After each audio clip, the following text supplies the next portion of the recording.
Normally, I'd come up with some clever opening for this week's chapter, but honestly, it was just a landslide of information, and that's enough in and of itself. So let's get into it. Hello, Internet. I am the hero of Julios once again with another One Piece chapter summary. This week's chapter is chapter 1159, The Island of Fate. Our artwork for this week is the continuation of Yamato's journey, where they're eating apples. I don't know what to say about Yamato's adventure. It really has been a roller coaster of like epic, amazing things like the reveal of Kozuki Moria, and now they're eating apples. Yamato's adventure is just a D&D campaign. I don't know how else to say this. It's just okay, this week we got a big lore drop. The paladin revealed his true name, and now we know that the god he served is actually the warlock's patron, and they're actually been being double played by the same entity. Next week, they went shopping and got apples. D&D.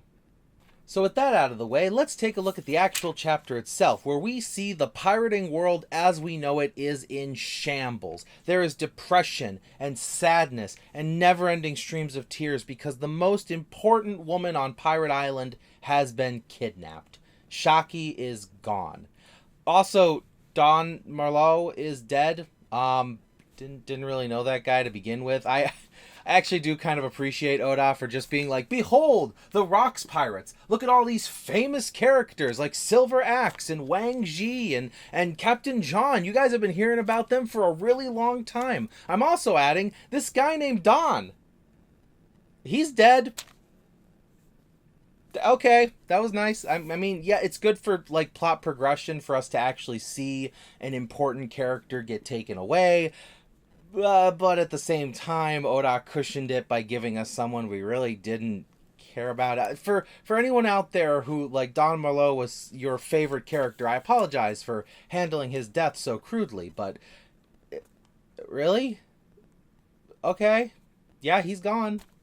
But it's not just Don who is kind of out of the Rocks Pirates at this point. Personally, I'm interested to see how this all ties back to Wang Ji. You see, he seems to be a little more happy about this. You actually see in the panel right next to him Gloriosa, distraught that her sister's been kidnapped. He's counting money.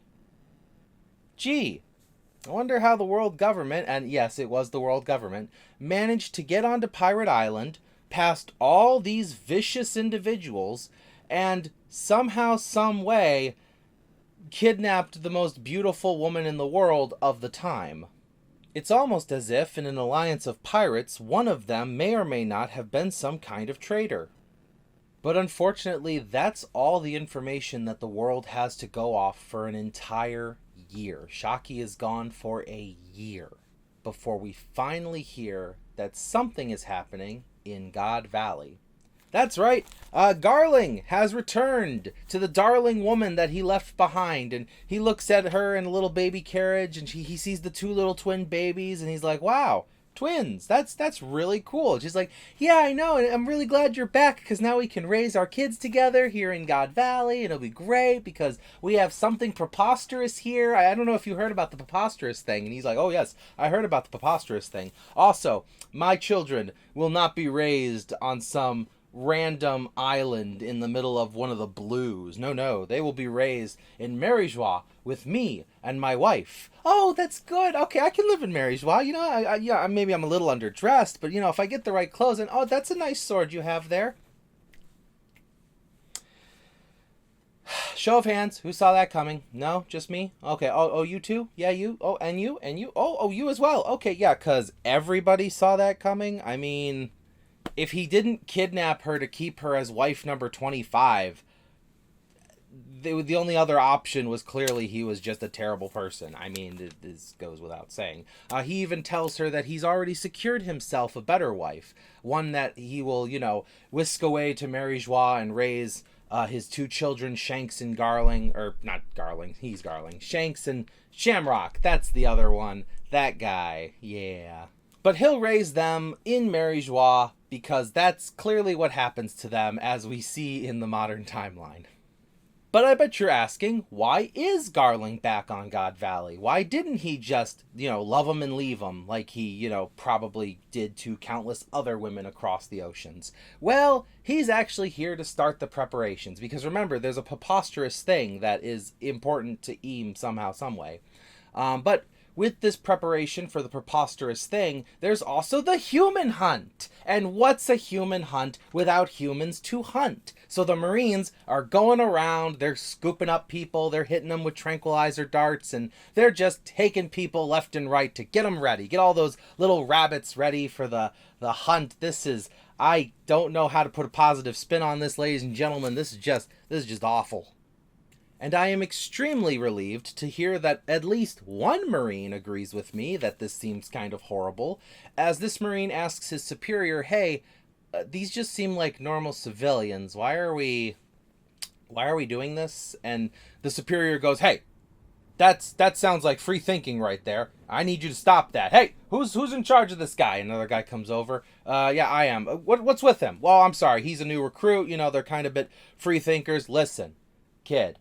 Being a free thinker puts the entire free will into question, and we don't do that here. So you're just going to have to put that down and go do your job. So the young Marine turns around and goes to do his job. I mean, he even reassures himself that it's just tranquilizer darts. I'm not, hurting anyone, really. I just don't know why we're doing this. This young Marine is revealed to be Monkey D. Dragon. What's even more interesting is, timeline-wise, this means Dragon is about anywhere between 15 and 16 years old. So that's kind of wild.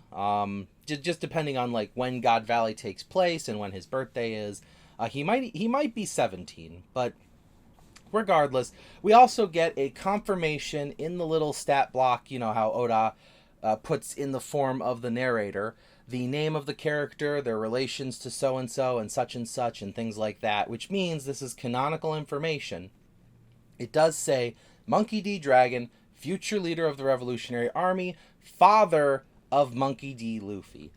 I know this doesn't seem very important because, we knew Monkey D. Dragon was Monkey D. Luffy's dad, but I like getting the confirmation and reassurance every now and then, because with the whole, hidden family names and hidden backgrounds, and you didn't know that Sanji was actually a prince and Queen might be Frankie's dad, it's really easy to lose who is actually blood related to who in the craziness that is One Piece. But in the continuation of the craziness that is One Piece, we cut to the slave ship, where a bunch of slaves are being ported in to be also a part of the manhunt, because obviously the population of an island the size of Australia isn't enough. We need, more people to hunt. I don't know what the population of Australia is, but you'd think that'd be enough. No. So they bring in these slaves, including Kuma, which, is the big prize of the hunt, the big rabbit worth X number of points. I don't even think they actually specify how much Kuma's worth. I'd have to go back and check. But as they're being transported, we do see Ginny messing with the controls. She gets back to Ivankov and lets him know that we have communication. We got the word out there. People are gonna know. It's gonna go crazy. Pirates are gonna head to save us. Technically, not really so much save as we'll just escape during the commotion. But hey, it's better than nothing. And Ivankov even does tell the people who are doubting them that if you don't put some effort into it, miracles aren't going to happen. And a miracle does happen, as we see at the Cypher Pole 9 location. A young individual goes up to them and says, hey, have I got a scoop for you guys? And they go, what are you talking about, kid? And he goes, oh, you're silly. You know what I'm talking about. So, how much you going to pay me? Because I know something that you know, and you don't want the rest of the world to know. So, how much you going to pay me to keep this clammed up? And they're pretty surprised, actually. This young boy with a newspaper, just kind of like a daily news, kiddie newspaper thing, has a absolutely massive scoop. This young individual turns out to be Morgan's. And I gotta say, Morgan's looks more like Big Bird in his childhood than he does as an adult, but he's still in his hybrid albatross form. I don't know if he just doesn't know how to switch out of it, or if this boy was raised by seagulls. Because you see, like, there's a couple news coup behind him. I'm starting to think Morgan's was raised by the seagulls he employs. I don't think this guy's ever actually been in his human form. It might be like a Bonnie case where the dude was just born with his devil fruit. Regardless, Morgan's has this information, and he even has in a little thought bubble, like, it doesn't matter how much they pay me, I'm going to tell Pirate Island this. And tell Pirate Island he does. As we see the entirety of Rock's crew freak out, the island of Hachinosu is cheering for joy. Roger and his crew are already preparing to head there and get her back. Even Rayleigh is down for saving her, because he did say he does care about her, and as we see in the future, he really cares about her. Also, Garp's going to be there, because obviously if Roger's going to be there, Garp's going to be there. And only Wang Ji brings up the possibility that this news might be fake. Now, we know that Wang Ji was the ruler of Hachinosu until Blackbeard took over, so I know he survives God Valley. My guess is the world government worked out some kind of deal with him where he gets to be in charge of Pirate Island in exchange for X amount of money from them. He keeps he keeps all the other pirates out of their affairs, yada yada yada. Blackbeard avenges his father. Stuff like that happens. But ignoring Wang Ji's, proposal that this may be fake, the Rock's pirates set sail and are immediately stopped by a giant Viking ship. That's right. Harold knew that Rox would be heading this way, so he intercepted him. He even tells Rox that there's a government ship just on the horizon keeping an eye on us. I don't think they can hear us, but this is where you make your final stand, Rox. It would be too easy for me and my giant warriors to sink you, so just come peacefully and let this end. Of course, Rox has, Kaido, Lin, Newgate, so no, this would not happen easily, Harold. In fact, I very much doubt your victory rate here. But as a show of good faith, Rox asks him to have one last drink together. It is at this time that Rox tells Harold a truth. His name is not Rox D. Zebek. The D in Zebek part are true, but Zebek's real family name is Davy.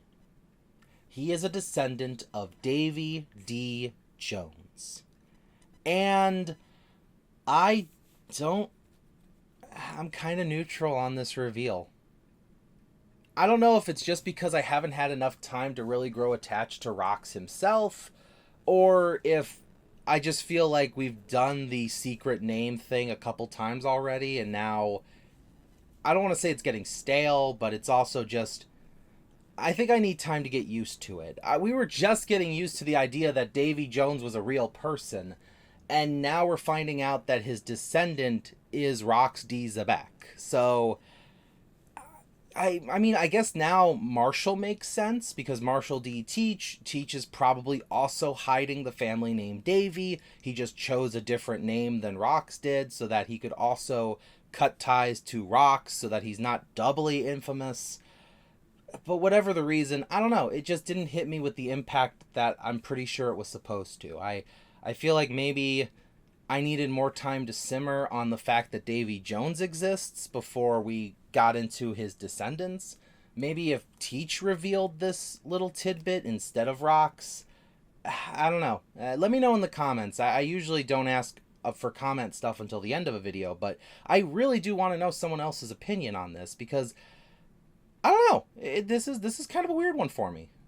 But he tells Harold, on top of this, that he has a wife and son, and the fact that he is a descendant of Davy Jones means that their lives are in danger, and he, in order to protect them, sent them back to his homeland, a place where they could be safe, where the child could be raised in secret, and eventually he and his wife and their child could be a good family.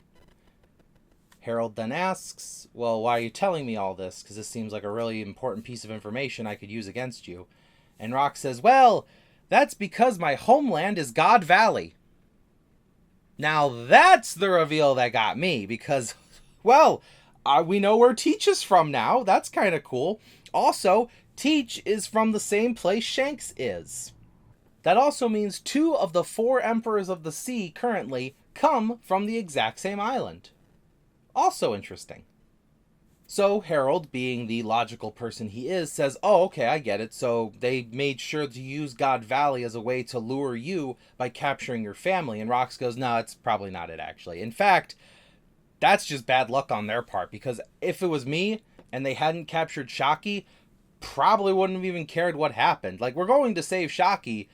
I kind of have this as like a secret side mission. The rest of my crew doesn't even know about it. So the reason I'm telling you this is because we're friends. And honestly, I think the reason Rox was telling him this was mostly to ask him to get out of the way. Just step aside, let me go save my kid. Now, Harold, being a father as well, completely understands. And actually, as he splits apart from Rox one last time, he tells his men, don't fight back. And the giants of Elbaf are defeated quickly by Rox and his crew. But we're still not done. With reveal after reveal after reveal, we cut to God Valley, where we see the hunt has begun. Well, it hasn't begun yet, but like the little fanfare beforehand, we see Shaki in this white dress as she is introduced as the grand prize for the manhunt. Whoever, gets the most points wins, and they can take her either as wife or as slave or as cannon fodder or as target practice or as any other horrifying thing that celestial dragons do. We see that the shepherd family calls out to their champion, telling him that he better win this for them, as Somers says, "Ha ha, I shall make her a wonderful slave." Shut up, Somers. Anyways, Garling tells Somers to shut up, so you know what? 2 points for Garling. The only 2 points he'll probably get from me. But he tells Somers to can it because that's my wife. He literally says, hands off my waifu.